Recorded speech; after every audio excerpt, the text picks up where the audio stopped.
हे guys, welcome back. Continue करेंगे इस video में बात करने वाले एक ऑटो एंसिलरी कंपनी की, नेमली एसजेएस एंटरप्राइजेस। तो इनके क्वार्टर 4 के रिजल्ट्स और कॉन कॉल के जो हाइलाइट्स हैं उनको कवर करेंगे। अब करंटली अगर फेज देखेंगे, जो लास्ट दिसंबर क्वार्टर था या फिर ये मार्च वाला क्वार्टर है, इसमें कंप्लीट ऑटो इंडस्ट्री का ही ग्रोथ बढ़िया आ रहा है। टू व्हीलर देखे, पैसेंजर व्हीकल देखे, अच्छी स्ट्रॉन्ग वॉल्यूम ग्रोथ आ रही है। इस स्पेस की जो ओईएम्स है या फिर जो ऑटो अदर एंसिलरीज कंपनीज है, उनके नंबर सबके बढ़िया आते हुए दिख रहे हैं। और जो कंपनीज टिपिकली जो डाउन साइकिल में अच्छी करती है, इवन उनके भी नंबर, क्योंकि इंडस्ट्री अच्छा कर रही है तो बढ़िया आ रही है। I am talking about ASK automotive, जो पिछले अगर एक 1.5 साल का पीरियड देखेंगे तो बढ़िया नहीं कर रही थी, क्योंकि ऑटो इंडस्ट्री का वॉल्यूम ग्रोथ नीचे चल रहा था। सिंगल डिजिट में पैसेंजर व्हीकल, टू व्हीलर की ग्रोथ थी, right. I mean just go back 1 year and you will find कि volume growth was very dismal.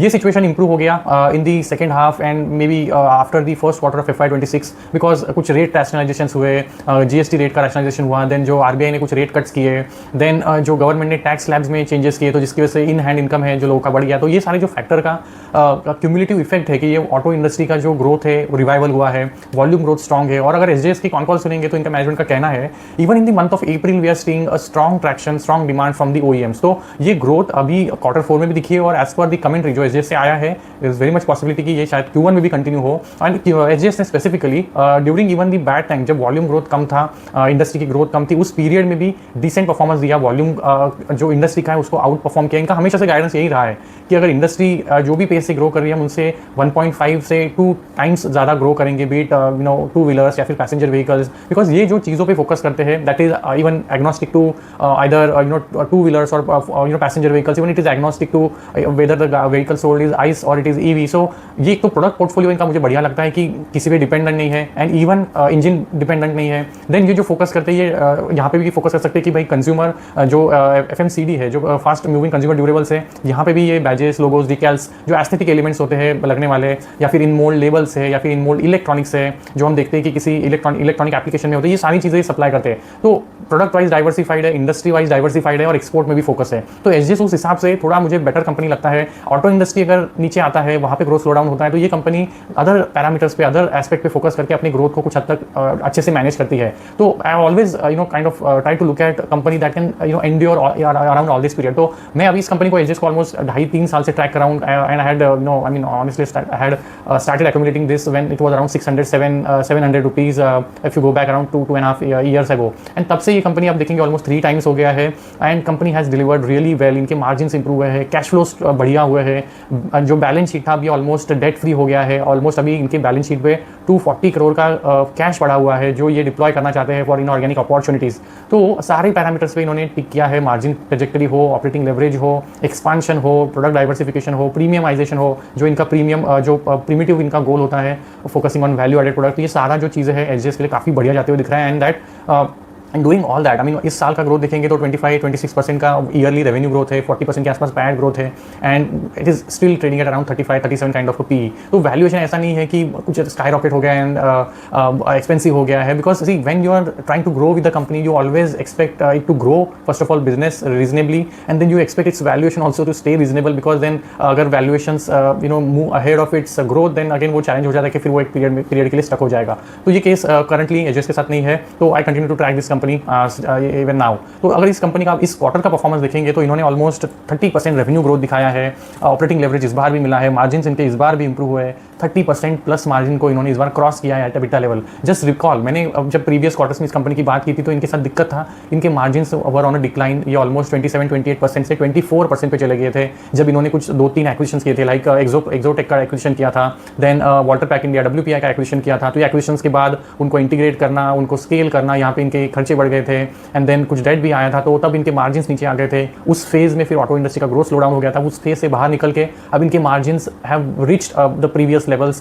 Cross कर गए हैं, अब ऑलमोस्ट 30% पे एबिटा लेवल है। इस क्वार्टर का पूरे साल का भी देखेंगे तो अराउंड 29.6%, तो वेरी हेल्दी मार्जिन्स। और इस मार्जिन के इंप्रूवमेंट के पीछे मैनेजमेंट ने 3-4 चीज़ें और भी बोली। तो इन्होंने वेस्ट रिडक्शन पे काफ़ी ज़्यादा फोकस किया है, ऑप्टिमाइजेशन किए हैं, हायर यूटिलाइजेशन पे ये ऑपरेट कर रहे हैं। तो इनकी जो प्लांट्स है, इनका पुणे हो गया, बेंगलुरु हो गया, यहाँ पे मैन्युफैक्चरिंग प्रेजेंस है। तो ये सारे जो एवरेज इनका यूटिलाइजेशन है प्लांट्स का, ये ऑलमोस्ट 75% प्लस है। बैंगलोर वाला जो इनका फैसिलिटी वो तो 95% यूटिलाइजेशन पे चल रहा है। तो हायर यूटिलाइजेशन की वजह से आपको अगेन जो स्केल मिलता है, आपको बेनिफिट्स मिलते हैं, ऑपरेटिंग लेवरेज ठीक होता है वहाँ से, और इनका एक प्रोडक्ट मिक्स भी बेटर हुआ है, वैल्यू एडेड प्रोडक्ट पे फोकस कर रहे हैं, हायर मार्जिन वाले प्रोडक्ट को ज़्यादा सेल कर रहे हैं, न्यू जनरेशन प्रोडक्ट का कॉन्ट्रीब्यूशन अभी 25% पे पहुंचा है, and lastly export contribution that has reach 10%। Export का ग्रोथ इस बार ऑलमोस्ट ईयरली 60% रहा है, इस क्वार्टर का ग्रोथ ऑलमोस्ट 75% रहा है। तो export has picked and done well for them. जो प्रीवियसली इन्होंने स्टैलिंटिस या फिर वर्लपूल जैसे क्लाइंट्स ऐड किए थे and few more as well जो ग्रोथ डिलीवर कर रहे हैं, तो export has done well for them. तो ये सारी फैक्टर की वजह से मार्जिन बेटर आए हैं। प्रॉफिटेबिलिटी ग्रोथ देखेंगे तो 18.8, मतलब these are very good set of numbers for any auto ancillary. मतलब क्योंकि B2B बिजनेस है, B2C तो है नहीं, तो B2B में जब ऑपरेट करते हो तो इतने बढ़िया मार्जिन गार्नर करना is not easy thing to do, because जो आपके क्लाइंट्स है, जो OEM से, उनके पास बार्गेनिंग पावर होता है और SGS सारे OEM के साथ काम करता है। अगर just look at the clientele that it serves, तो इनके पास सारे आप जो क्लाइंट सोच सकते हो, जो टू व्हीलर हो या फिर पैसेंजर व्हीकल्स हो, ये सबको ऑलमोस्ट ये सप्लाई करते हैं big players like Tata Motors, Mahindra, TVS, Hero, Yamaha, Honda, Bajaj, any name, Hyundai, which all are dominating Indian auto ancillary, they are supplying to that. Additionally इन्होंने जो बड़े नाम है इन दी आउटसाइड इंडिया, उनको भी ऐड करना स्टार्ट किया था, लाइक सैमसंग जो कंज्यूमर ड्यूरेबल्स वगैरह में है, स्टैलिंटिस है, देन FCA USA या फिर जो ऑटोलिव है, ये रिसेंटली ऐड किए, ओराफोल है, देन रिवर है, रैप्टी है। तो ये सारे क्लाइंट जो इन्होंने रिसेंटली भी ऐड किए इंटरनेशनल मार्केट से। तो all this is cumulative factor की इनका एक तो कमांड है, जो ये प्रोडक्ट्स एस्थेटिक एलिमेंट्स को ये सप्लाई करते हैं OEM को, जिनकी डिमांड है। एंड बिकॉज ये हायर प्रीमियमाइजेशन के थीम पे फोकस करते हैं, जहाँ पे इनके पास प्राइसिंग पावर भी है, और क्योंकि लार्ज एरे ऑफ प्रोडक्ट्स है इनके पास। इनका अगर SKUs देखेंगे, जो स्टॉक कीपिंग यूनिट्स होते हैं, ऑलमोस्ट 5000 से 6000 के बीच में इनके SKUs है। तो जो भी क्लाइंट की रिक्वायरमेंट है, जिस भी तरह का प्रोडक्ट चाहिए एस्थेटिक एलिमेंट का, as the premiumisation drive is currently going on, तो ये सब नीड को अपनी जो फैसिलिटीज है वहाँ से सिंगल हैंडेडली SGS फोकस कर सकता है। तो OEM क्या सोचता है? OEM सोचता है यार मैं 2-4 वेंडर्स के पास क्यों जाऊँ, मैं एक ही SGS से अगर सब कुछ ले सकता हूँ। तो ये एस्पेक्ट है ना, ये सारा जो एग्रीमेंट्स है, ये जो नेगोशिएशंस होता है क्लाइंट के साथ, यहाँ पे SGS has a pricing power, जिसकी वजह से इनके मार्जिन अराउंड 30% एबिटा लेवल पे, ऑलमोस्ट 19% एट पैट लेवल पे। These are extraordinary margins. अभी अगर इस क्वार्टर की अगर कुछ अपडेट्स की भी बात करें, तो इन्होंने जो इफ यू रिकॉल, इन्होंने BOE जो हांगकॉन्ग बेस्ड एक कंपनी है जो डिस्प्ले यूनिट्स बनाती है, उसके साथ JV किया है। अब ये JV करंटली इन प्रोग्रेस है। इसके बेसिस पे ये इंडिया में मैन्युफैक्चरिंग करने वाले हैं, जिसमें आता है कवर ग्लास, जिसमें आता है TFT यूनिट एंड देन फिर बैकलाइट। तो ये तीनों चीज़ें ये इंडिया में मैन्युफैक्चर करके उसका ग्लास जो बॉन्डिंग, ऑप्टिकल बॉन्डिंग होता है, वो अपनी जो इनका फैसिलिटी है बैंगलोर के नियर होसूर में, वहाँ पे करने वाले हैं। तो even that plan is progressing well. इनका कहना है कि ये फैसिलिटी जो है होसूर वाली, ये ऑलरेडी एट फाइनल स्टेजेस है। ये फैसिलिटी कंप्लीट हो जाएगी बाय Q2, यहाँ से ट्रायल शुरू हो जाएंगे, और इसका जो प्रोडक्शन है यहाँ से सप्लाई होना बाय Q4 ऑफ FY27, जिसमें हम है, यहाँ से शुरू हो जाएगा। तो ये बड़ा लीवर होने वाला है, बिकॉज इनके मैनेजमेंट का अगर स्ट्रैटेजी सुनेंगे कि why they really wanted to go in this segment is because there is a increase in the number of display units that are currently are available in the market. So सारे जो OEM से they are increasing the size of the display.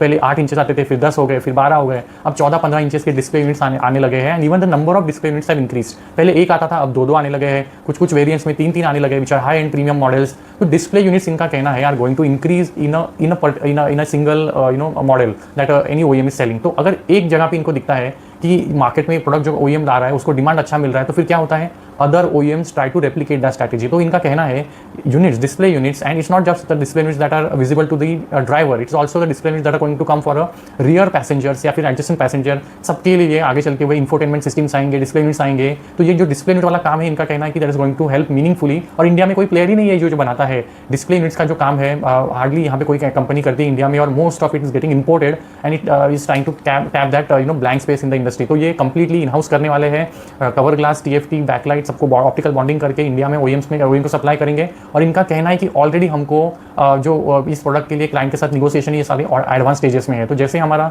Q2 से trial शुरू हो जाएगा with clients, will be ready with our products by Q4 and will start immediately rolling out in the market. तो very hopeful, ये बहुत बड़ा driver होने वाला है, that is going to help company in the upcoming quarters. And again see why this capex was needed, because already as I said कि इनका जो capacities are operating at a very high utilisation levels like 75। इसके अलावा इनके और 2 capex चल रहे हैं। एक तो है पुणे में जो ग्रीन फील्ड कैपेक्स कर रहे हैं, जो डेकोप्लास्ट वाला इनका क्रोमियम प्लेटिंग वाला फैसिलिटी है। अब ये जरूरी इसलिए था बिकॉज वो क्रोमियम प्लेटिंग वाला जो अदर प्लांट है, even in the same region Pune, hardly 2 kilometre के रेंज में है फ्रॉम द एग्जिस्टिंग प्लांट, ये ऑलरेडी हायर यूटिलाइजेशन पे चल रहा है, उसकी कैपेसिटी ऑलमोस्ट ब्रिम पे चल रही है। अब ये नई कैपेसिटी आ जाएगी तो कैपेसिटी टोटल डबल हो जाएगी ये क्रोमियम प्लेटिंग की। तो that was very much necessary. अब ये कब आने वाली है? ये आने वाली, इनका कहना है with in this FY27 bye से Q1 Q2 एंड। तो ये अगेन ये कैपेसिटी भी इसी साल में आने वाली है। जो ऑप्टिकल डिस्प्ले वाला काम है वो भी इसी साल कैपेसिटी ऑनबोर्ड आ जाएगी। और तीसरा है जो इनकी स्टैंड अलोन फैसिलिटी है बैंगलोर में, ये अगेन आ जाएगी इसी साल में, जो आई थिंक Q1 के एंड तक आ जाएगी। तो 3 कैपेक्स हैं इनके जो इसी साल पूरे होने वाले हैं, गिवन इतना स्ट्रॉन्ग डिमांड है। और ऑलरेडी इनका कहना है even for the Pune plant जो ग्रीनफील्ड फैसिलिटी है, इसके लिए भी इनका ऑलरेडी क्लाइंट के साथ निगोशिएशन चल रहा है,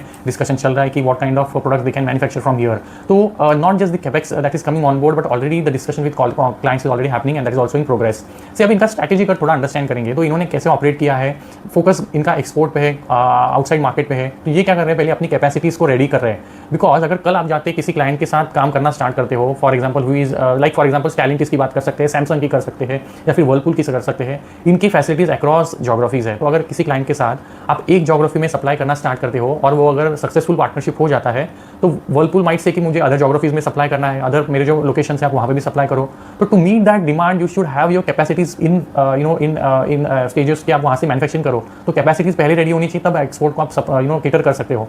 तो इसी डिमांड को मद्देनजर रखते हुए इन्होंने पहले अपने कैपेक्स को अभी रेडी कर लिया है। अब इनका कहना है कंपेयर टू लास्ट ईयर हमारा एक्सपोर्ट का जो ग्रोथ है इस साल का 60% रहा है, कॉन्ट्रीब्यूशन 10% पे पहुंचा है, और ये कहना है इनका 2 साल में 14 to 15% बढ़ेगा।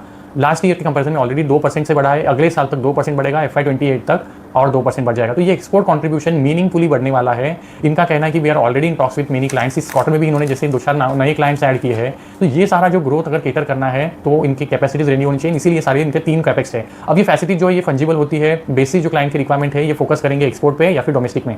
अब इनका रैशनल ये भी है, किसी एक्सपोर्ट मार्केट में हमें जो मार्जिन मिलते हैं वो बेटर है। क्लाइंट के अगर हम एक्सपोर्ट में मार्केट में ऐड कर रहे हैं तो क्लाइंट का पोटेंशियल भी ज़्यादा होता है, ज़्यादा बिजनेस लाने की भी वहाँ से पोटेंशियल होता है। तो not just the margins but the potential of revenue is higher and that's why we are more focused on growing our export revenues. तो ये जो एसजेएस कंपनी है ना, मुझे इस तरह से थोड़ा स्मार्टली प्ले करते हुए दिखती है कि ऑटो इंडस्ट्री अगर डोमेस्टिक का भी थोड़ा स्लम्प हो जाए तो it will always have that edge कि भाई हम एक्सपोर्ट से वहाँ से हमारी जो ग्रोथ है उसको मैनेज कर लेंगे। तो कंप्लीटली डोमेस्टिक ऑटो इंडस्ट्री पे डिपेंडेंट नहीं रहना चाहते, which is a very smart thing to play. And ऐसे एक ही कंपनी नहीं है, ऐसी I am analysing currently Belrise which is also focused on multiple things. Sandhar है जो भी डिफरेंट तरह की चीज़ें कर रही है। तो यही एक्चुअली दिस टाइप जो कंपनी होंगी ना, जो मल्टीपल चीज़ों पे फोकस कर रही है, not just dependent on one industry, ये ज़्यादा सक्सेसफुल होंगी। इसी प्रोडक्ट डाइवर्सिफिकेशन अलग है, आप आईएस और ईवी पे डिपेंडेंट एक चीज़ पे नहीं होना चाहते हो, you have to have everything. But then also having a dependence on single industry is a negative, because auto industry cyclical है, कभी अगर स्लो डाउन होता है तो you should have other way to grow. तो ये एसजेएस उस तरह से मुझे थोड़ी स्मार्ट प्ले करती हुई दिखती है। इनका रैशनल मुझे बढ़िया लगता है। ऑलरेडी एक्सपोर्ट करना चाहते हैं, फोकस्ड है, कैपेसिटीज लाई है। इनका अभी कहना है कि हमारा एक्सपोर्ट में, एक्सपोर्ट रीजन्स में फॉर एग्जाम्पल कोई भी आउटसाइड इंडिया ना ऑफिस है ना मैन्युफैक्चरिंग प्रेजेंस है, but they are eyeing some of the acquisition. तो एक्टिवली एक्विजिशन को आय कर रहे हैं। इससे क्या होगा, 2 चीज़ें होंगी। एक तो एक्सपोर्ट रीजन में अपना ऑफिस खोल सकते हैं जो एक्विजिशन करेंगे, एंड उसका कुछ कैपेसिटी जो मैन्युफैक्चरिंग प्रेजेंस होगा वो भी आ जाएगा। तो ये इस तरह के एक्विजिशन को आय कर रहे हैं कि जो दोनों पर्पस एक साथ सॉल्व हो जाए। अब ये इन्होंने ज्योग्राफी नहीं बोला है, उसका साइज नहीं बोला है, बट इनका कहना है कि we are very much able, we can very much do that with the strength that we have. 250 crore के आसपास हमारा कैश पड़ा हुआ है, कोई डेट है नहीं, तो कल अगर जरूरत पड़ती तो basis the size the acquisition that we are able to do, we can even take on some debt। तो काफ़ी वेल प्लेस्ड है to do all that, because फिर इनका एम ये होगा कि हम क्लाइंट के थोड़ा नजदीक जा सके, और अगर उस ज्योग्राफी में उस रीजन में कोई और ओईएम्स है उनको भी हम टैप कर पाएंगे। तो स्मार्टली कंपनी मुझे प्ले करती हुई दिख रही है। हमने मार्जिन की ट्रजेक्टरी इंप्रूव होने की चीज़ों की बात करी। अगर कुछ और अपडेट्स देखे जो इन्होंने पीपीटी में दिए हैं तो see look at this, I mean पिछले 5 साल में ये ऑलमोस्ट 30% रेवेन्यू, 30% एबिटा, 30% इन्होंने पैट को भी ग्रो किया है। अभी क्लाइंट्स की हमने बात कर लिया, देन फिर डेट पोजीशन इनका क्लीन हो गया है, कैश पड़ा हुआ है, आरओई इंप्रूव हो गया है, फ्री कैश फ्लो देखेंगे तो 142 करोड़ का है इन FY26। तो नंबर्स बढ़िया रहे हैं। एंड देन जो बैलेंस शीट है, पीएनएल के साथ साथ बैलेंस शीट भी इनका स्ट्रांग हुआ है इस साल में। अब कंट्रीब्यूशन देखेंगे ना, रेवेन्यू वाइज स्प्लिट कैसा है, तो 2 व्हीलर एंड अगर पैसेंजर व्हीकल को मिला लें तो यही ऑलमोस्ट 80% हो जाएगा, 85। देन कंज्यूमर जो ड्यूरेबल्स होते हैं वहाँ पे 15% कंट्रीब्यूशन है ईयरली बेसिस पे, एंड बाकी सब अदर्स है। तो ऑलमोस्ट 15-20% अदर्स को मिला लें, और एक्सपोर्ट अगर 10% पकड़ेंगे तो ऑलमोस्ट 25-30% के आसपास अदर सेगमेंट्स है जो डोमेस्टिक ऑटो इंडस्ट्री से रिलेटेड नहीं है, राइट। तो विच इज गुड एस्पेक्ट, और इनका एस्पिरेशन क्या है, एक्सपोर्ट को और बढ़ाना। तो बेसिकली थोड़ा और डाइवर्सिफिकेशन हो जाएगा versus the domestic auto industry. अभी अगर कुछ और चीज़ों की बात करें about how have they manage to grow in terms of volume. See अगर देखेंगे इस साल में जो 2 व्हीलर है 11% से ग्रो हुआ है, इनकी ग्रोथ रही है 41%, 4x 2 wheeler industry growth, 9% passenger vehicle की ग्रोथ रही है इनकी rate, 29%, 3x the industry growth, cumulatively almost 3x grow किया है। तो इनका टारगेट हमेशा से यही रहा है कि इंडस्ट्री का जो ग्रोथ होगा उसको बीट करना है। लास्ट ईयर उन्होंने हीरो को ऑनबोर्ड किया, सॉरी इसी साल में FY26 के आई थिंक स्टार्ट में हीरो को ऑनबोर्ड किया था और फिर उसको रैंप अप किया over a period of time. तो ये सारा जो हीरो क्लाइंट ऐड हुआ है, hero is a big auto wheeler player, right. तो उसकी वजह से इन्होंने सिग्निफिकेंटली बीट किया है इन इंडस्ट्री की ग्रोथ को, बट अगले साल के लिए भी सिमिलर टारगेट है। तो FY27 के लिए इनका कहना है will grow around 1.5 to 2x the industry growth in FY27 as well. Margin के लिए इनका गाइडेंस है, हमारी मार्जिन 27 to 28% पर रहेंगे। तो मार्जिन के हिसाब से भी they are very well placed continue with the current healthy set of margin that they are currently delivering. हमने कैपेक्स के प्लान्स की बात कर ली, इनका यूटिलाइजेशन की हमने बात कर ली, एक्विजिशन के रिलेटेड प्लान की बात कर ली।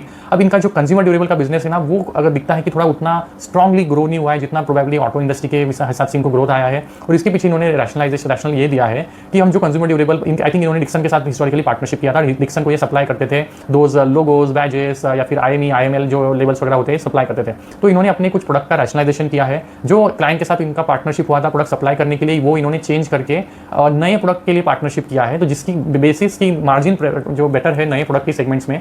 तो ये इन्होंने कुछ चेंज किया है, प्रोडक्ट रैशनलाइजेशन किया, और इनका कहना है बिकॉज ऑफ विच हमारा जो कंज्यूमर सेगमेंट है इस साल में बेटर ग्रो करेगा। तो प्रीवियस ईयर के कंपैरिजन में कंज्यूमर सेगमेंट का ग्रोथ बेटर एक्सपेक्ट आप कर सकते हो। तो ये सारा इन्होंने अब चीज़ें की है। अब जो दो फैक्टर होते हैं विच हैव टॉक्ड अबाउट, सी अब इनका अगर एक्सपोर्ट पे डिपेंडेंस है तो hasn't the Middle East tensions impacted them. तो दो चीज़ें हैं यहाँ पे। तो इनका कहना है कि हमारे जो प्रोडक्ट है एक तो एस्थेटिक एलिमेंट्स है, तो these are the aesthetic products which gets refreshed जब कोई कंपनी या फिर कोई OEM अपने नए मॉडल्स लॉन्च करती है, राइट। तो every period after may be year और 2 फेसलिफ्ट वर्जन गेट्स लॉन्च और new models are coming into the market. तो OEMs उसके लिए जब भी नया कुछ प्रोडक्ट लॉन्च हो रहा है ना, तो ये जो एलिमेंट्स के लिए इनका प्रीवियस अग्रीमेंट होता है वहाँ पे रिफ्रेश हो जाता है, तो नए जो प्राइसेस है वो क्लाइंट को पास ऑन कर देते हैं। तो जो इम्पैक्ट रॉ मटेरियल प्राइसेस बढ़ने की वजह से SGS पे हुआ है, ये क्लाइंट को पास ऑन तुरंत कर देते हैं। And even for the products like badges, logos, dials जो कॉन्स्टेंट रहते हैं, उनके लिए भी इनका कहना है कि we have provisions in the agreement that we form with the client to pass on those price hikes. तो कोई भी impact because of the Middle East tensions with the rise in the raw material prices इनके मार्जिन में अभी भी नहीं है, आगे भी नहीं होने वाला है। तो इनका कहना है कि we are able to successfully pass on all the price hikes, जो हमारे लिए प्राइसेस बढ़ते हैं उसको आराम से पास ऑन कर देते हैं। देन सेकंड फैक्टर है कि डिमांड स्लो डाउन दिख रहा है बिकॉज ऑफ जो भी सिचुएशन करंटली लोकल मार्केट्स में है, is the demand getting tapered. तो इनका अगर just look at what has management said, इनका क्लियरली कहना है कि अप्रैल मंथ का जो डिमांड है वो बहुत स्ट्रॉन्ग है। OEM से अभी भी हमें स्ट्रॉन्ग डिमांड रिक्वेस्ट आ रही है। ऑर्डर बुक अगर देखेंगे हमारा करंटली जो हम ग्रोथ एक्सपेक्ट कर रहे हैं FY 27 के लिए 1.5 to 2x the industry growth, उसका हमारे पास ऑलरेडी 85 to 90% ऑर्डर ऑलरेडी आ गया है। तो there is no as such dearth as such that we are currently witnessing from the order that we are getting from the client, and that's why even that situation कि भाई कहीं order taper down हो रहा है, ऐसा कोई situation नहीं है। तो दोनों तरीके से देखेंगे, ऑर्डर वाइज या फिर कोई स्लो डाउन होने का कोई चांसेस अभी भी नहीं दिख रहा है। And that's why that strong momentum they are very much anticipating to continue going forward. तो strong revenue growth you can expect them to deliver in this quarter as well, in this year as well। जो margins है they are expected to stay in that similar range 27 to 28%। Premiumisation का, export का and then value added products का contribution बढ़ना anticipated है, जिसकी वजह से अगेन मार्जिन को सपोर्ट मिलता है। And export is going to be very big driver again for this year. जैसे 60% का लास्ट ईयर में ग्रोथ था FY 26 में, इस साल भी मीनिंगफुल ग्रोथ होगा, 12% के आसपास एक्सपोर्ट कंट्रीब्यूशन जा सकता है and eventually to 14% by FY 28। तो कैपेक्स इनके ऑलरेडी इन प्लान है, इसके लिए जो भी फंडिंग था इन्होंने ऑलरेडी पार्टली कर दिया है and reminder would be done through the cash flow generated through the numbers that they deliver. तो कोई टेंशन नहीं है। एक्सपोर्ट मीनिंगफुली अगर कोई अपॉर्चुनिटी ढूंढ लेते हैं इस साल में, तो इनका जो आउटसाइड इंडिया प्रेजेंस है वो भी शायद एस्टैब्लिश हो जाए। इसके लिए कोई क्लियर गाइडेंस अभी नहीं दिया है, but they are eyeing those opportunities for inorganic growth. तो I keep you posted, let me know if queries and ideas those in the upcoming video. Thank you so much.